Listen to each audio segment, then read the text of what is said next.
নমস্কাৰ ষ্টুডিঅ'ৰ বুজাত মই মিনহাছ এই মুহূৰ্তৰ আটাইতকৈ গুৰুত্বপূৰ্ণ খবৰ লইবৰ কাৰণে চেষ্টা কৰিছো। ইতিমধ্যে আপৰ নীতি আৰু আদৰ্শৰ প্ৰতি আকৃষ্ট হৈ তৃণমূল কংগ্ৰেছ ত্যাগ কৰি আপত যোগদান কৰিছে। গোলাঘাট জিলাৰ তৃণমূল কংগ্ৰেছৰ সভাপতিয়ে ইতিমধ্যে আপত যোগদান কৰিছে। গণেশগুৰিস্থিত আপৰ ৰাজ্যিক মুখ্য কাৰ্যালয়ত সভাপতি মনোজ ধানৰ উপস্থিতিত যোগদান কৰিছে তৃণমূল কংগ্ৰেছৰ আপত। এই মুহূৰ্তত সবিশেষ এই মুহূৰ্তে আটাইতকৈ গুৰুত্বপূৰ্ণ খবৰ তৃণমূল কংগ্ৰেছৰ আপত যোগদান গোলাঘাট জিলাৰ সভাপতিৰ। গোলাঘাট জিলাৰ তৃণমূল কংগ্ৰেছৰ সভাপতি তনয় জ্যোতি বাইলুঙৰ আপত যোগদান। দলৰ নীতি আৰু আদৰ্শৰ প্ৰতি আকৃষ্ট হৈ এই সিদ্ধান্ত তনয় জ্যোতি বাইলুঙৰ।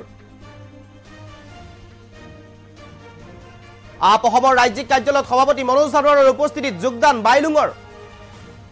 ইতিমধ্যে এই গুৰুত্বপূৰ্ণ খবৰ লইবৰ কাৰণে চেষ্টা কৰিছো। আপত যোগদান কৰিছে তনয় জ্যোতি বাইলুং। এগৰাকী আছে তনয় জ্যোতি বাইলুং আৰু তনয় জ্যোতি বাইলুং তৃণমূল কংগ্ৰেছৰ সভাপতি আছিল গোলাঘাট জিলাৰ তৃণমূল কংগ্ৰেছৰ সভাপতি তনয় জ্যোতি বাইলুঙে ইতিমধ্যে আপত যোগদান কৰিছে। আপৰ নীতি আৰু আদৰ্শৰ প্ৰতি আকৃষ্ট হৈ ইতিমধ্যে তৃণমূল কংগ্ৰেছ ত্যাগ কৰি আপত যোগদান কৰা পৰিলক্ষিত হৈছে। গণেশগুৰিস্থিত ৰাজ্যিক মুখ্য কাৰ্যালয়ত ইতিমধ্যে যোগদান কৰিছে আপ অসমৰ সভাপতি মনোজ ধানোৱাৰ উপস্থিতিত এনেদৰে যোগদান কাৰ্যসূচী চলিছে। আৰু ইতিমধ্যে গোলাঘাট জিলাৰ তৃণমূল কংগ্ৰেছৰ সভাপতি তনয় জ্যোতি বাইলুঙে যোগদান কৰিছে তৃণমূল কংগ্ৰেছৰ আপত। আৰু ইতিমধ্যে আপৰ নীতি আৰু আদৰ্শৰ প্ৰতি আকৃষ্ট হৈছে অসমৰ বিভিন্ন স্থানৰ জনতা আৰু ভোটাৰ ৰাইজ। ইতিমধ্যে আপৰ নীতি আৰু আদৰ্শৰ প্ৰতি আকৃষ্ট হৈ এনেদৰে এতিয়া বিভিন্ন দল ত্যাগ কৰি কংগ্ৰেছ ত্যাগ কৰি বিজেপি ত্যাগ কৰি তৃণমূল কংগ্ৰেছ ত্যাগ কৰি এক প্ৰকাৰ ঢাপলি মেলিছে এতিয়া আপলৈ। এই মুহূৰ্তত দৃশ্যাংশ আছে, মন্তব্য আছে, আমি শুনাব বিচাৰিম। কথাই আৰু মানে এটা কথাই চিন্তা কৰোঁ যে ৰাজনীতি হ'ব লাগে উন্নয়নৰ ৰাজনীতি। গতিকে দেখা পাইছোঁ যে আম আদমি পাৰ্টীয়ে নীতি আদৰ্শৰ প্ৰতি আমাৰ জনসাধাৰণো আপ্লুত হৈছে।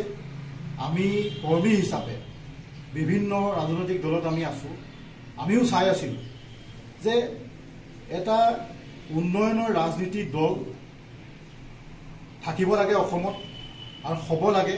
কিন্তু মই ইয়াৰ পূৰ্বে এটা কথাই কৈছোঁ যে আছিলোঁ অসম টিএমচিত আছিলোঁ, ভাবিছিলোঁ যে এটা উন্নয়নৰ ৰাজনীতিৰ দল হওক। কিন্তু সেই অসম টিএমচিটো উন্নয়নৰ ৰাজনীতি দল কৰিব নোৱাৰিলোঁ, যিহেতু নেকি সেই টিএমচি দলটো অসমত এটা মাত্ৰ ক্লাবৰ নিচিনা হৈ পৰিছে। এতিয়া বৰ্তমান আপোনালোকেতো জানেই পূৰ্বৰ যিজন নেকি সভাপতি আছিলে ৰিপুণ বৰা, প্ৰাক্তন টিএমচিৰ ৰাজ্যিক সভাপতি আছিলে, তেখেতৰ নেতৃত্বত কিছু পৰিমাণে দলটো আগুৱাবলৈ সক্ষম হৈছিলে।